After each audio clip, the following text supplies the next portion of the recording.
28 పేజీలు వచ్చింది. సో దాని మీద పేర్లు, ప్రముఖుల పేర్లు కూడా వచ్చాయి. భరద్వాజ గారు కూడా నిన్న ఏబిఎన్తో మాట్లాడారు. తన బాధ్యతారాహిత్యం వల్ల తాను కట్టడానికి బడ్డనైనా డబ్బులు కట్టేస్తానన్నారు. ఎగ్జాక్ట్గా అంటే మీరు దాన్ని ఎందుకు అపోజ్ చేస్తున్నారు? మీరు పర్సనల్గా కూడా భరద్వాజ చెప్పింది తప్పు అని చెప్పేసి మీరు ఏదో రైటప్ వచ్చిన అవన్నీ మేము చూస్తాం జరిగింది. ఏంటి మీ వర్షన్ ఏంటి సార్? అదే యాక్చువల్లీ ఏంటంటే తమ్మారెడ్డి భరద్వాజ గారు ఇచ్చిన వివరణ అదేదో రామాయణం అంతా ఇన్ని రాముడికి సీత ఏమవుద్ది అన్నట్టు ఉంది. ఇప్పుడు యాక్ట్ 51 ఎంక్వైరీ రిపోర్ట్ అనేది స్టాచ్యురీ ఎంక్వైరీ రిపోర్ట్.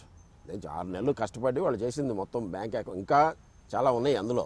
వాళ్ళకి ఇచ్చిన సాక్ష్యాల వరకు చేశారు. అది చేస్తే 116 కోట్లు జరిగిందని క్లియర్గా చెప్పింది. అందులో ఐవీఆర్సీఎల్కి మీరు 86 కోట్లు ఎక్స్ట్రా ఇచ్చారని క్లియర్గా నివేదికలో ఉంది. అదేమి మనం తయారు చేసింది కాదు. అది ఇందులో ఏముంది క్లియర్గా రాసి ఉంది. ఇందులో తొలి దాంట్లో కొన్ని లక్షల్లో ఉన్న దాంట్లో ఆయన పేరు ఉంది భరద్వాజ. ఇది క్లియర్గా మీరు ఎక్సెస్ 4,213 ఫ్లాట్స్కి 2,632 ఫ్లాట్స్ కడితే 453 కోట్లు మీరు డబ్బు ఇచ్చారు. మరి ఇంకొక 1,500 ఫ్లాట్లకి ఇవ్వాల్సింది కేవలం మరి 47 కోట్లేనా? మరి ఎట్లా చెప్తారా 500 కోట్లు ప్రాజెక్ట్ అని? పైగా అగ్రిమెంట్ 549 కోట్లకి చేశారు. అగ్రిమెంట్ చేసింది 549 కోట్లకి. మరి సభ్యులు కట్టింది అంత మొత్తం 750 కోట్లు 2020 కడితే 21 నాటికి కడితే మరో 100 కోట్లు ఈ మధ్యలో కట్టారు. అంటే 850 కోట్లు కట్టారు మొత్తం. ఈ 350 కోట్లు ఎటుపోయింది? మీరు చెప్పిన 500 కోట్ల ప్రకారం అయితే మేము అడుగుతుంది. కాంట్రాక్టుల దగ్గర తీసుకున్న డబ్బు ఎటుపోయింది? ఎక్సెస్ అమౌంట్స్ అందరి దగ్గర తీసుకుంది ఎటుపోయింది? పైగా ఇందులో అవి ఆయన కమిటీ సభ్యుడిగా ఉన్నప్పుడే మీకు ఈ ట్యాంపరింగ్ మెంబర్షిప్స్ అన్నీ జరిగినాయి. ఆయన ఉన్నప్పుడే కదా ఇది జరిగింది. ఇప్పుడు 2005 నుంచి 20 మధ్యలో 5లో ఒకళ్ళు ఉన్నారు, 10లో ఒకళ్ళు ఉన్నారు, 20లో ఒకళ్ళు ఉన్నారు సభ్యుడు సేమ్ మెంబర్షిప్ నెంబర్లో. మెంబర్షిప్ ట్యాంపరింగ్ జరిగింది. సో ఇట్లాంటివన్నీ జరగలేదు అంటే మాత్రం కుదరదు. ఆయన ఇప్పుడు ఆ ట్యాంపరింగ్ అంటే ఏంటి? ప్రతి వాడి దగ్గర 10 లక్షలు 15 లక్షలు ఎక్స్ట్రా తీసుకొని వాళ్ళందరి దగ్గర ఆ ఇల్లు ఇచ్చారు. అంటే రమేష్ బాబు అని అంటే రాంబాబు, సురేష్ బాబు అని అంటే సుబ్బారావు, ఇట్లా పేర్లు మార్చేసి.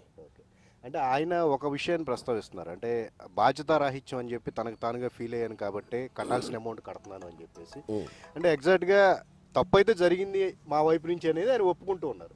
బట్ ఆయన కేవలం నేను కమిటీ సభ్యుడిగా ఉన్నందుకే ఇదంతా కూడా జరిగింది, నా పేరు వచ్చింది అనేది ప్రధానమైన వర్షనం. మీరేమంటారండి? అంటే తమ్మారెడ్డి భరద్వాజ గారు మరి ఇప్పుడు ఈ అరాచకం 2020 నుంచి 2015 నుంచి 25 జరిగినంత అరాచకం అయితే ఆయన చేయడు. కానీ బట్ ఆయన పాత్ర కూడా ఉంది. ప్రధాన కారణం ఏంటంటే అసలు ఐవీఆర్సీఎల్కి ఇవ్వటమే ఇందులో పెద్ద లోపభూయిష్టం.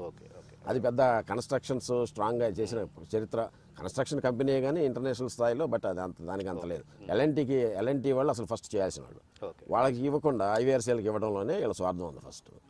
అలాగే ఒక ఐవీఆర్సీఎల్ కంపెనీతో ఒక అగ్రిమెంట్ చేసుకున్నప్పుడు ఆ ఐవీఆర్సీఎల్ అగ్రిమెంట్ ప్రకారంగా మొబిలైజేషన్ ఫండ్ అనేది చట్టాలలో మీరు 10% ఇవ్వాలి. ఆ 10% కాకుండా ఎందుకు మీరు ఇన్ని వందల కోట్లు ఇచ్చారు? మీరే 116 కోట్లు అంటున్నారు. అందులో నుంచి సబ్ కాంట్రాక్టర్స్ మళ్ళీ ఐవీఆర్సీఎల్ ఐపీ పెట్టిన తర్వాత మరి సబ్ కాంట్రాక్టర్స్ వాళ్ళకే ఎందుకు ఇచ్చారు? ఒక టెండర్ వేసి మిగతా వాళ్ళకి ఇవ్వాలి కదా. మళ్ళీ వాళ్ళకి ఎందుకు ఎక్స్ట్రా మొబిలైజేషన్ ఫండ్ ఇచ్చారు? తగ్గించాలి కదా దాన్ని. అసలు ఇవ్వకుండా ఐవీఆర్సీఎల్ నుంచి బాధ్యతను చేయాలి కదా. చేయకుండా వాళ్ళకే ఇచ్చి వాళ్ళ సబ్ కాంట్రాక్టర్స్కే ఇచ్చి వాళ్ళకి మళ్ళీ ఎక్కువ మొబిలైజేషన్ ఫండ్ ఇచ్చారు 10%కి మించి. పోనీ బ్యాంక్ గ్యారంటీ తీసుకున్నారా వాళ్ళ దగ్గర? బ్యాంక్ గ్యారంటీ తీసుకోవాలా? ఇట్లాంటి అన్ని లోపభూయిష్టమైన విధానాలని అనుసరించారు. అప్పుడు వచ్చి నేను ఇప్పుడు యాక్ట్ 51 ఎంక్వైరీ రిపోర్ట్ వచ్చినప్పుడే ఇదేదో తేడా జరిగింది, మనం దీన్ని సరిదిద్దామని ఎవరన్నా కూర్చున్నారా? లేదు. ఎవరు ప్రశ్నిస్తున్నారు? ప్రశ్నించి వాళ్ళని బీకేస్తాం, వాళ్ళని కోర్టులకు ఈడుస్తాం, వాళ్ళ సభ్యత్వాలు తీసేస్తాం, వాళ్ళ ఇల్లులు బీకేస్తాం, వాళ్ళ ఇళ్ళ పవర్ బీకేస్తాం. ఈ దౌర్జన్యాలంటే ఎవరు భయపడతాడు? అంటే ప్రధానంగా అంటే సొసైటీకి సంబంధించి కాంట్రవర్సీ లేకుండా ఉంటే పని అయిపోయేది అనేది ఒకటి వర్షనం. జరుగుతున్న అవకతవకలు కొన్ని జరిగినాయి, మీరు అన్నట్టు మీ వైపు నుంచి కొన్ని చెప్తూ ఉన్నారు. కాబట్టి అప్పుడు కాంట్రవర్సీ లేకుండా ఉంటే ఈ పార్టీకి వాటికి సంబంధించిన కార్యక్రమాలన్నీ పూర్తయ్యాయి అనేది ఒకటి వర్షం. నిజంగా ప్రశ్నించకపోతే అలా అయ్యేది అంటారా? అసలు ప్రశ్నించకపోతే ఈ పార్టీకి మొత్తం సోల్డ్ అవుట్ అయిపోయింది బయట వాళ్ళకి. ఇప్పుడు కనీసం 2.5 ఎకరా ఉంది సినిమా కార్మికులకి ఇద్దామన్న ఆలోచన ఉంది. ఇప్పుడున్న కమిటీ దాన్ని కూడా 4,400 ఎస్ఎఫ్టీ చేసి ఏది కన్స్ట్రక్షన్ ఏరియాని 7,000 రూపాయలకి అమ్ముతున్నారు. ఏది కార్మికులకి 40 రూపాయలు 50 రూపాయలకి మనం సబ్సిడీ కింద తీసుకున్న భూమిని అప్పుడు 150 రూపాయలు అంటే సబ్సిడీ కింద ఇచ్చి ఇప్పటికి రిజిస్ట్రేషన్ వచ్చి మనకి 500 రూపాయలు అయింది. 1,00,000 అవ్వాల్సిన రిజిస్ట్రేషన్ దాని ఖర్చు 500 రూపాయలు. ఓహో, ఓకే. మరి మనకు సబ్సిడీ కింద ఇచ్చినప్పుడు గవర్నమెంట్ నువ్వు దాన్ని నీ ఇష్టానికి ఎలా అమ్ముతావు? నీ ఓన్ ప్రాపర్టీనా ఇది? ప్రొపరేటర్షిప్ ఇది? వల్లభనేని అనిల్ కుమార్ ఆయనకు కావాల్సిన వాళ్ళందరికీ అమ్ముకుంటాడు. ఆయన తీసేయాలనుకుంటే తీసేస్తాడు. ఆయన కొత్తగా సభ్యత్వాలు ఇవ్వాలంటే ఇచ్చుకుంటాడు. ఆయన అలాట్మెంట్ అఫీషియల్ ఫైర్మెన్ కమిటీ దీనికి ఒక గవర్నమెంట్ వేసింది. 3 IASలు ఉన్నారు, 2 సినిమా వాళ్ళ కాదని వాళ్ళు చేసిన అలాట్మెంట్ని ధిక్కరించి ఈ ఇష్టానికి రిజిస్ట్రేషన్ చేశాడు. అది గవర్నమెంటే ఇచ్చింది. 336 అక్రమ రిజిస్ట్రేషన్ జరిగినాయి అని. మరి ఇవన్నీ నువ్వు తెలీదా తమ్మారెడ్డి భరద్వాజ గారికి? ఇవన్నీ నీ దగ్గర పనిచేసినాడే కదా, అతను ఒక ఆఫీస్ బాయ్గా చేసినాడే కదా. ఇక్కడ 600 రూపాయలు శాలరీకి ఆఫీస్ బాయ్గా చేసినప్పుడు ఇతను సెక్రటరీ, అప్పుడు ఇతను కూడా కమిటీ సభ్యుడిగా ఉన్నాడు. మరి అలాంటప్పుడు ఎట్లా? ఇంకోటి సార్, ప్రధానంగా ఇందాక మీరు మెంబర్షిప్ ట్యాంపరింగ్ అనేది ప్రధానంగా మాట్లాడారు. ఫస్ట్ నుంచి కూడా చిత్రపురి విషయంలో సినిమా వాళ్ళకి కాకుండా బయట వాళ్ళకి ఎక్కువ అలాట్మెంట్స్ జరిగినాయి అనేది. దానికి ఇప్పటికీ కూడా బయట వాళ్ళకి ఇచ్చేది ఎవరికి ఇవ్వాలి ఏంటనేది సరైన రూల్స్ అండ్ రెగ్యులేషన్స్ లేవు అనేది ప్రధానమైన, ఇప్పటికీ కూడా లేవు అంటున్నారు. ఎంతవరకు కరెక్ట్? అంటే రూల్స్ అండ్ రెగ్యులేషన్ అంటే అప్పట్లో సినిమా ఇండస్ట్రీ లేదు, ఇక్కడ లేదు కాబట్టి అసలు అక్కడి నుంచి తీసుకొచ్చేదానికే ఈ ల్యాండ్ ఇచ్చింది సినిమా. ఇక్కడ ఎంకరేజ్ చేసుకుంటే ఇచ్చి 50% వచ్చి కన్స్ట్రక్షన్ చేసి అపార్ట్మెంట్స్ లాగా ఇవ్వాలి, 50% ల్యాండ్ లాగా ఇచ్చి, అది కూడా భూమి వాళ్ళకి 150 గజాలు 200 గజాలు ఇవ్వకుండా ఇలా ఇల్లులు కట్టివ్వాలి, మన ఈ రో హౌస్లు కట్టినట్టుగా కట్టివ్వాలనేది సిస్టమ్. అంతేగాని 50% మొత్తం అపార్ట్మెంట్లే కట్టివ్వాలని కాదు జీవోలో ఇచ్చింది.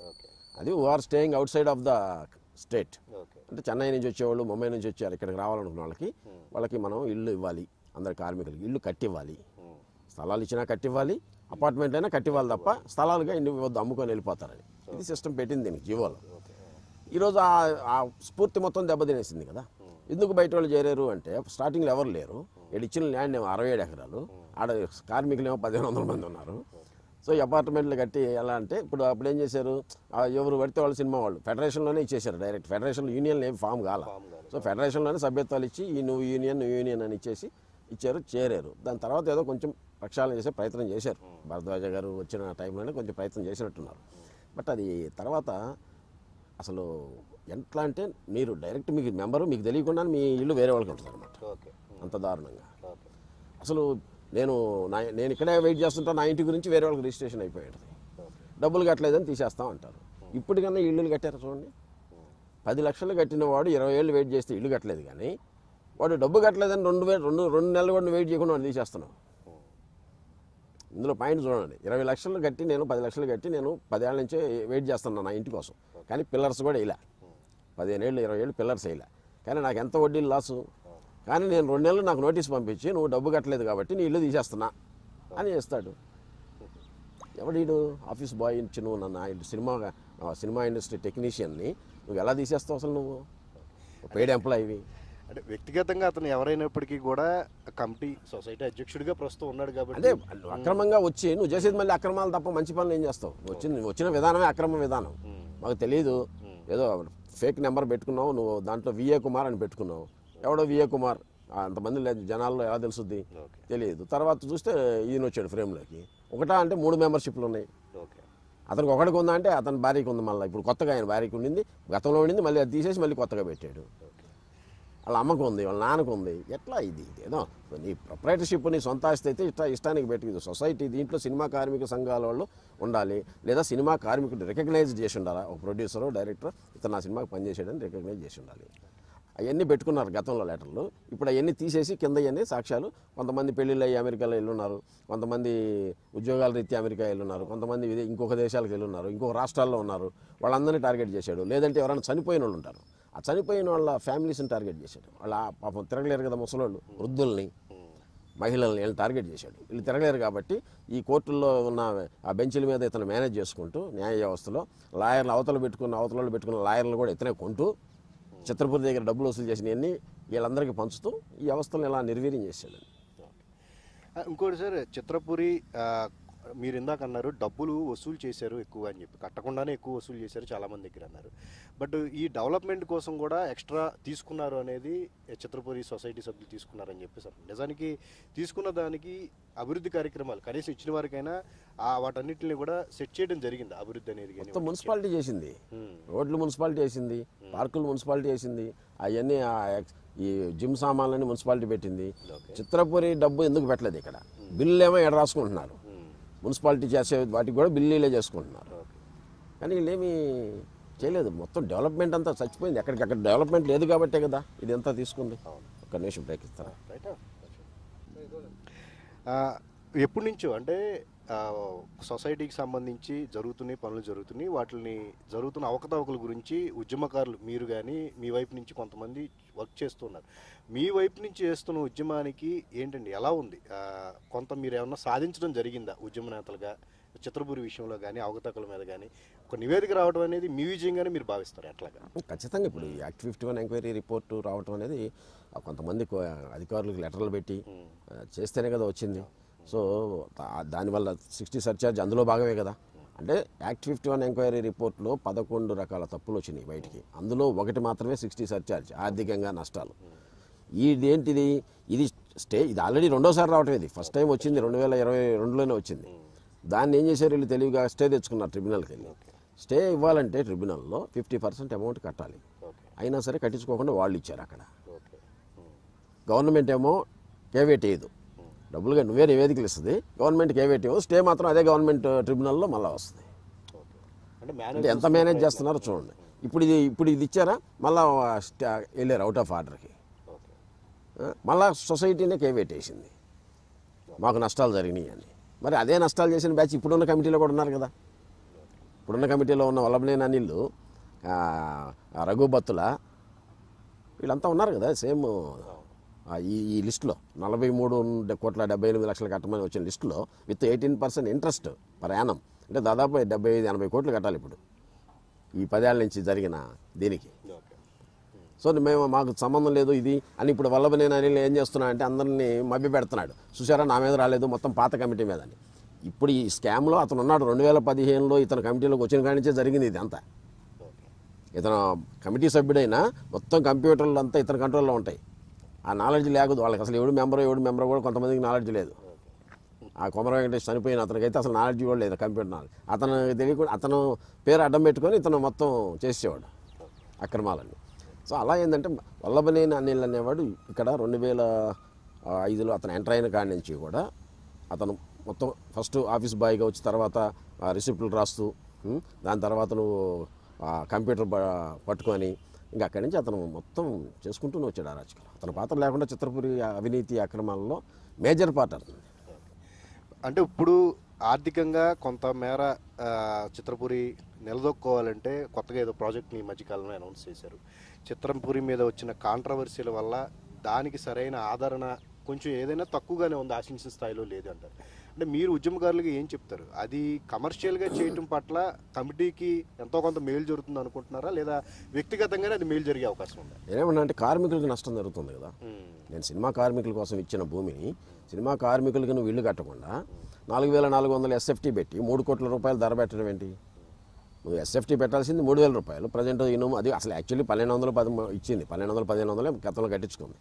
3,000 రూపాయలు పెడితే సిమెంట్లు ఇనుము ఇసుక పెరిగింది అంటున్నావు కాబట్టి ఓకే 3,000 3,500 పెట్టావు. పెట్టి నువ్వు ఎవరికి ఇవ్వాలి? కార్మికులకి ఇవ్వాలి. ప్రొడ్యూసర్స్ కౌన్సిల్ గ్రూపుల్లో, ఫిలిం ఛాంబర్ గ్రూపుల్లో, డిస్ట్రిబ్యూటర్లు, ఎగ్జిబిట్లు వాళ్ళందరికీ పెట్టి వాళ్ళందరూ కొనుక్కుంటారు. వాళ్ళ దగ్గర డబ్బు ఫ్లోటింగ్ ఉన్న వాళ్ళు కొనుక్కుంటారు. బట్ కార్మికుడి కోసం ఇచ్చిన భూమిలో వేల పైగా 70 కోట్ల రూపాయలు కట్టి వెయిటింగ్ లిస్ట్లో ఉన్నారు 500 మంది 600 మంది. వాళ్ళ ఇల్లు వాళ్ళ డబ్బు వాళ్ళకి ఇచ్చావా? ఇవ్వాలా? మరి వాళ్ళు ఇన్ని సంవత్సరాల నుంచి డబ్బు కట్టి వెయిటింగ్లో ఉంటే వాళ్ళని పీకేసి నువ్వు 2 నెలలు నోటీస్ ఇచ్చేసి తీసేసి బయట వాళ్ళకి అమ్మేస్తావా? పైగా బయట బోర్డులు చూసారా, బుకింగ్ ఓపెన్. ఎవరికి బుకింగ్ ఓపెన్ చేస్తున్నావు? నువ్వు రోడ్ల మీద వెళ్ళే వాళ్ళకా? ఇటు ల్యాంకో హిల్స్ రోడ్డు, ఇటు కాజాగూడ వెళ్ళే రోడ్లో వాళ్ళందరికీ బుకింగ్ ఓపెన్ చేసేస్తున్నావా? తప్పు కదా అది. అంటే పద్ధతి పాడు లేదా దీనికి? ఇది ఒక సొసైటీ, ఇది గవర్నమెంట్ ఒక పర్పస్ మీద ఇచ్చింది. దీనికి మీరందరూ 409కి అట్రాక్ట్ అవుతారు. అందుకే చెప్పేది సెక్షన్ 409కి. ఎందుకంటే గవర్నమెంట్ భూమి ఇది. గవర్నమెంట్ భూమిని మీరు ఇష్టానికి ఆడితే నాన్ బెయిలబుల్ కేసులే అవుతాయి మీకు. తప్పులు తెలియక జరిగినాయి, ఓకే ఇప్పుడు తెలిసింది, సరిదిద్దుకోవటమే. అంతేగాని నేను చేసుకుంటూ వెళ్ళిపోతా, అడ్డగోలుగా తొక్కుకుంటూ వెళ్ళిపోతా సమాజాన్ని ఎవరు దొక్కుతారు? ఎక్కడ దొక్కుతారు? వల్లభనేని అనిల్ కుమార్ ప్రత్యేకంగా దీంట్లో ఎందుకంటే అతను నేను తప్పించుకున్నా నాకేం లేదు, ఇందాక చెప్పాను కదా నేను తప్పించుకున్నా నా పాత్ర ఏమీ లేదు అని. అంటే నీ పాత్ర పూర్తిగా గతంలో జరిగిన దాంట్లో ఉంది. ఇప్పుడు 2020 నుంచి 25 మధ్య జరిగిన దాంట్లో దాదాపు 100 కోట్ల స్కామ్ జరిగింది.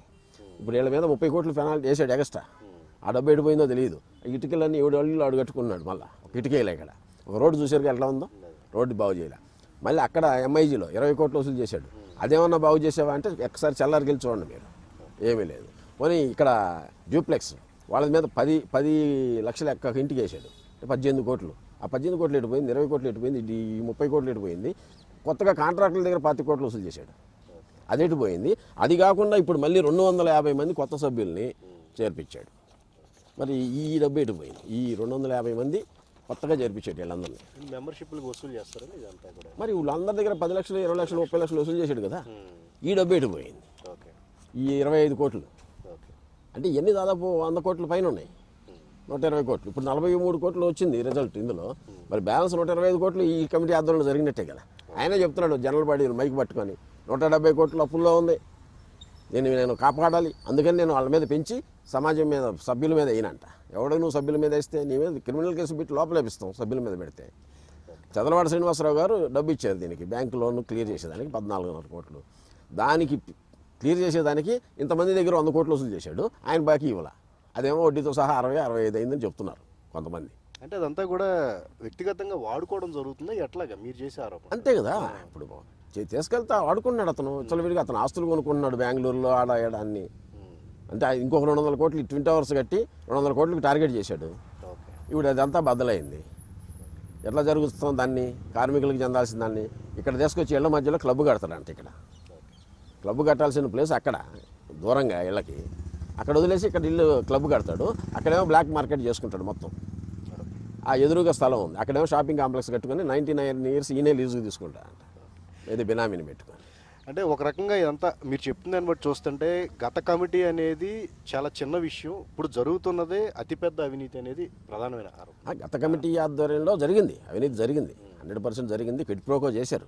కాంట్రాక్టర్ బీవీ నాయుడే ఇచ్చాడు, నేను 2 కోట్లు 2 మందికి ఇచ్చానని. సరే అందులో ఎంతో కొంతైనా వాస్తవం ఉంటుందిగా, 50% అయినా 80% అయినా లేకుండా ఉండదుగా. మీరు ఎవరు ఓకే యాక్ట్ 51 ఎంక్వైరీ రిపోర్ట్ వచ్చింది, ఇది తప్పు ఈ నివేదికని మీరు ఏమన్నా దాన్ని ఇది చేశారా? కోర్టుకు వెళ్ళలేదు కదా, అంటే ఒప్పుకున్నట్టే కదా మీరు అందరూ. మీరు కంటెస్ట్ చేయలేదు కదా దాని మీద వెళ్ళి. చేసి ఉంటే ఓహో వీళ్ళు తప్పు జరగలేదని కాబట్టి ఫైట్ చేస్తున్నారు అనుకున్నాను. అందరూ ఒప్పుకున్నారు, సైలెంట్గా కూర్చున్నారు. ఇప్పుడు 60 సర్చార్జ్ ఎకనామిక్స్ మీద వచ్చింది. అసలే మొత్తం ఐవీఆర్సీఎల్కి మొబిలైజేషన్ ఫండ్ అడ్వాన్సులు ఇచ్చిన దానికి మీ మీద వేయాలి మొత్తం 116 కోట్లు. అంటే పదే చిత్రపూర్ విషయంలో జరిగిన తప్పే మళ్ళీ జరుగుతుంది మీరు ఖచ్చితంగా ఫీల్ అవుతున్నారు ఈ విషయం? మళ్ళీ జరగట్లేదు, ఎక్కువ జరుగుతుంది, ఇంకా ఎక్కువ జరుగుతుంది. జరిగిన తప్పు కంటే ఇంకా ఎక్కువ జరుగుతుంది. ఇప్పుడు జరిగింది ఆల్రెడీ. అందుకే ఈ కమిటీని 2021లోనే హైకోర్టు చెప్పింది, మీరు తక్షణమే కమిటీని రద్దు చేసి దీని మీద చర్యలు తీసుకోండి అని కోర్టు అధికారులకు ఇచ్చింది. అధికారుల్లో రఘునందన్ రావు అని ఒక ఆయన ఉన్నాడు. ఆయన అసలు ఈ డబ్బు తిన్న వీళ్ళ దగ్గర మరిగి అసలు ఏ పని చేయలే. ఆయన చర్యలు తీసుకోమని హైకోర్టు ఇస్తే తీసుకోవాను, 4 నెలల్లో తీసుకోమంటే వీరబ్రహ్మయ్య అని ఒక ఆయన ఉన్నాడు అంతకుముందు, ఆయన అంతే. మొత్తం అధికారులు, రాజకీయ నాయకులు, ఈ చిత్రపురి కమిటీ మొత్తం ఒకళ్ళకొకళ్ళు అవినాభావ సంబంధాలు పెట్టుకొని డబ్బులు ఎక్కడి నుంచి వసూలు చేయటం, వీళ్ళందరికీ పంచటం. లాయర్లు మేము పెట్టుకుంటే మా లాయర్లను కూడా కొనటం, కోర్టుల్లో మేనేజ్ చేయటం, ఇవన్నీ తత్తంగాలు ఇక్కడ దాకా లాక్కొచ్చారు. అయినా తప్పులు జరిగితే ఏ రోజుకైనా శిక్ష తప్పదు. సరిదిద్దుకుంటే ఏదో ఒకటి ఎవడో ఒకటి రక్షిస్తాడు. నేను తప్పులే చేసుకుంటూ వెళ్తా అంటే ఖచ్చితంగా శిక్ష తప్పదు. అంటే మీరు జరుగుతున్న సినారియో అంతా గమనిస్తేనే ఎప్పటికప్పుడు దీని మీద లీగల్గా వెళ్తూనే ఉన్నా. మీకు లెటర్ రాస్తున్నాం, మేము అధికారులకు రాస్తున్నాం ఫస్ట్, ఇది ఎలా జరుగుతుంది చూడండి అని. ఇప్పుడు దాదాపు 4,800 మంది 5,000 రూపాయలు షేర్ క్యాపిటల్ కట్టున్నారు. షేర్ క్యాపిటల్ తీయనంత వరకు వాడి ఓటు హక్కు ఉంటుంది ఇక్కడ. ఇప్పుడు అందులో 400 మంది తీసేసి కొత్తగా బయట వాళ్ళని చేర్చుకున్నాడు. ఇది ఈయన కోట్లు పడేది వాళ్ళని. అంటే ఒక వ్యవస్థను మీరు సరిదిద్దనందువల్ల, ఇప్పుడు మేము అధికారులకు పెట్టినప్పుడు అధికారులు చర్యలు తీసుకోకపోతే కోర్టుకు వెళ్ళాం. కోర్టు ఏం చేస్తుంది? మళ్ళీ అధికారులకే ఇస్తుంది, మీ పవర్స్ని వాడండి అని. అధికారులు మళ్ళీ చర్యలు తీసుకోవట్లా. కంటెంప్ట్ వేసినప్పుడు కోర్టులు ఏమన్నా సీరియస్గా తీసుకుంటున్నాయా? తీసుకోవట్లా. అరే నువ్వు ఇచ్చిన ఆర్డర్ని ఇటు ఇంప్లిమెంట్ చేయనప్పుడు ఎంత సీరియస్ అవ్వాలి న్యాయ వ్యవస్థ? సీరియస్ కోర్టు ఇచ్చిన ఆర్డర్ని కోర్టులే గౌరవించట్లా దురదృష్టవశాత్తు. మరి ఎవరికి చెప్పుకోవాలి ఇది? అంటే ఎన్ని వ్యవస్థలు దీన్ని నాశనం చేశాయనే దానికి ప్రధాన కారణం. ఇందులో న్యాయ వ్యవస్థ కూడా న్యాయం చేయలేదు దీనికి పూర్తి స్థాయిలో చెప్పాలి. ఆర్డర్ ఇస్తున్నావు, ఒకసారి 2 సార్లు 3వ సారి నువ్వే తీసుకోవాలి కదా చర్యలు, నువ్వే సీరియస్ అవ్వాలి. ఇంత దుర్మార్గాలు జరుగుతుంటే కొన్ని 100 మంది శవాల మీద వీళ్ళు వెళ్తున్నారు, కొన్ని కోట్ల అన్యాయాల మీద వెళ్తున్నారు, అవినీతి మీద వెళ్తున్నారు. కోర్టులు అనేవి కదా ఈ ఫైనల్గా ఒకటే కదా రక్షించాల్సింది. న్యాయ వ్యవస్థ అనేది టైం తీసుకునే వ్యవహారం ఇదంతా కూడా. ఏ కేసులో అయినా సరే మనకి సాక్ష్యాలు లేకపోతే టైం తీసుకోండి. గవర్నమెంట్ రిపోర్ట్ ఇచ్చింది, స్టాచ్యురీ రిపోర్ట్ అది. ఓకే. స్టాచ్యురీ రిపోర్ట్ ఇచ్చినప్పుడు మీరు ఎందుకు టైం తీసుకుంటున్నారు? అవతల వాళ్ళకి 1, 2, 3 అవకాశాలు కూడా తప్పలేదు. బట్ ఎన్ని రోజులు, ఎన్ని సంవత్సరాలు ఇట్లా నాశనం అయిపోయింది కదా. ఇంకా ఓకే. చెదులు స్టార్టింగ్లో చంపాల్సిన దాన్ని లాస్ట్ పోయేదాకా నువ్వు సాగదీసి తర్వాత చేసి ఉపయోగం ఏముంది? అది మేము చెప్తుంది. ఇప్పటికీ మీరంటే ఏమంటారండి, వల్లభనేని అనిల్ విషయంలో మీరు చాలా ఎక్కువగా వ్యక్తిగతంగా కూడా మీరు ఆరోపణలు చేస్తూ ఉన్నారు. అవును. అంటే ఒక సొసైటీ పరంగా న్యాయపరంగా మీరు వెళ్ళొచ్చు, లీగల్ యాక్షన్ అనేది తీసుకోవచ్చు. బట్ ఆయన వ్యక్తిగతంగా ఎంత టార్గెట్ చేయడానికి ఏంటండి, ఎందుకు అలాగే? అసలు వల్లభనేని అనిలే కాదండి. నేనేమంటున్నానంటే వల్లభనేని అనిల్ అనేవాడు కంప్యూటర్లో చేతుల్లో పెట్టుకొని మేము వెళ్తే ఆఫీస్లో మా పేరు ఉంటుంది, మా ఇంటికి. వాడి ఇంట్లో ఇంకోటి ఉంటుంది వల్లభనేని అనిల్ ఇంట్లో. ఆ ఇంట్లో మాత్రం మా పేరు తీసేసి ఉంటాడు అతను, వేరే వాళ్ళకి అమ్మి ఉంటాడు. ఇట్లా ఉంటాయి దుర్మార్గాలన్నీ. అంటే వాని కంట్రోల్ ఆధ్వర్యంలో జరుగుతున్నాయి. వ్యావటర్స్ లిస్ట్ ఇప్పుడు ఒక రకంగా ఉంటుంది, ఎన్నికల ముందు వచ్చి అక్కడ ఓట్లు వేసే దగ్గరికి వస్తే ఇంకొక లిస్ట్ ఉంటుంది. ఫోటోలు మార్ఫింగ్ చేసేస్తాడు. నా ప్లేస్లో ఇంకొక ఫోటో పెడతాడు, వాడికి ఒక కార్డు ఇస్తాడు, ఐడి కార్డు, నువ్వు వెళ్ళి ఓటేసిరామని. జూనియర్ ఆర్టిస్ట్ యూనియన్కి ఇతనే సెక్రటరీ, ఫెడరేషన్కి ఇతనే ప్రెసిడెంట్. సో ఇవన్నీ 3 ఏదైతే కీలకయ్య ఉన్నాయో చిత్రపురి, ఈ 3 కీలకమైనవన్నీ ఇతని కంట్రోల్లో పెట్టుకొని గేమ్ ఆడుతున్నాడు. అక్కడ డబ్బులు రాజేస్తున్నాడు, అక్కడ డబ్బులు రాజేస్తున్నాడు, ఇక్కడ డబ్బులు రాజేస్తున్నాడు. ఎక్కడ చూడు మొత్తం మానిటరీగా బలంగా పెట్టుకొని వ్యవస్థలతో ఆడుకుంటున్నాడు. అంటే ఒక క్రిమినల్కి కావాల్సిన ఎన్ని లక్షణాలు ఉన్నాయో వైట్ కాలర్ నేరాలకి అన్నీ ఉన్నాయి ఇక్కడ. అతను టార్గెట్ చేయడం కాదు, అతనే కీలకం ఇవన్నీ. మీరు ఎక్కడైనా చూడండి అతనే మేనేజ్ చేస్తుంటాడు. ఎవరు ఉండరు చూడండి, చిత్రపూర్లో ఇంతమంది కమిటీ సభ్యులు ఉంటారు, ఎవరు ఉండరు. ఇతనే మొత్తం తిరుగుతుంటాడు. నిద్రలేసి 5ంటికి అలా లేచి తిరుగుతూ ఉంటాడు. కాళ్ళు పట్టుకునే వాళ్ళ దగ్గర కాళ్ళు పట్టుకుంటాడు, బొకేలు ఇచ్చేవాళ్ళకి బొకేలు ఇస్తాడు, బాక్సులు ఇచ్చేవాళ్ళకి బాక్సులు ఇస్తాడు. ఏది కావాలన్నా సరే అన్నీ చేస్తాడు. వాళ్ళకి ఏం కావాలో చూస్తాడు. ప్రతి మనిషిలో ఒక 4 ఉంటాయి, మద్యమో మగవో మందు ఇంకో మట్టో మశానమో ఉంటాయి. ఆ 4 లక్షణాలు వీడికి ఏముందో గుర్తిస్తాడు, అది చేస్తాడు అనమాట. అట్లా అని టార్గెట్ చేయడం అంటే నువ్వు అవినీతికి దూరంగా ఉండు. మరి తప్పులు చేసావు, గతంలో తెలియక చేసావు, ఓకే సరిదిద్దుకుందాం. అరే ఇన్ని తప్పులు జరుగుతున్నాయి అంటే కూర్చొని దీన్ని ఎట్లా సరిదిద్దాలి అనేది ఎక్కడన్నా ఆలోచించాడా? తప్పులు మాట్లాడేవాడిని, సాక్ష్యాలు ఉన్నవాడిని నువ్వు సభ్యత్వాలు తీసేస్తానంటావు ఏంటి? ఆ అధికారులు కన్నా సిగ్గుందా కొంచెం అన్నా? డీసీఓ డిస్ట్రిక్ట్ కోఆపరేటివ్ ఆఫీసర్ ఉన్నాడు, అతని పని ఏంటి అసలు? ఎవడో తప్పుల్లో జరుగుతున్న సాక్ష్యాలు రాకపోతే ఓకే, తప్పులు ఇన్ని జరిగినారా బాబు సాక్ష్యాలతో వెళ్తే మీ సభ్యత్వం తీస్తున్నాడని మాకు నోటీస్ ఇస్తాడు. ఇంకేమనాలా? సో ఎన్ని జరిగినా సరే మీ పోరాటం అనేది ఆగదు. రైట్. సో ఇది చెప్తున్నారు మద్దినేని రమేష్. చిత్రపురి సొసైటీలో జరిగిన అవకతవకలు గతంలో కంటే ఇప్పుడు ఇంకా ఎక్కువ స్థాయిలో ఉన్నాయని చెప్పేసి చెప్తున్నారు. అయితే భరద్వాజ చెప్పిన దానికి ఏదైతే వాళ్ళ తప్పు ఉంది కాబట్టే ఈరోజు డబ్బులు కట్టేందుకు సిద్ధమయ్యారు. నాడు ఆ కమిటీ సభ్యులకు సంబంధించి కొన్ని ఈ కాంట్రాక్ట్స్కి సంబంధించి ఇచ్చే విషయంలో కానీ ఇప్పుడు జరుగుతున్న వ్యవహారాల్లో కానీ చిత్రపురికి సంబంధించిన అవకతవకలు ఏమున్నా సరే తాము ఉద్యమకారులుగా పోరాటం చేస్తాం, లీగల్గా ఫైట్ చేస్తాం, ఇందులో ఎవరు కూడా వెనకడుగు వేసే పరిస్థితి లేదు అని చెప్పేసి చెప్తున్నారు. కెమెరామెన్ సంతోష్తో సుజన్ ABN.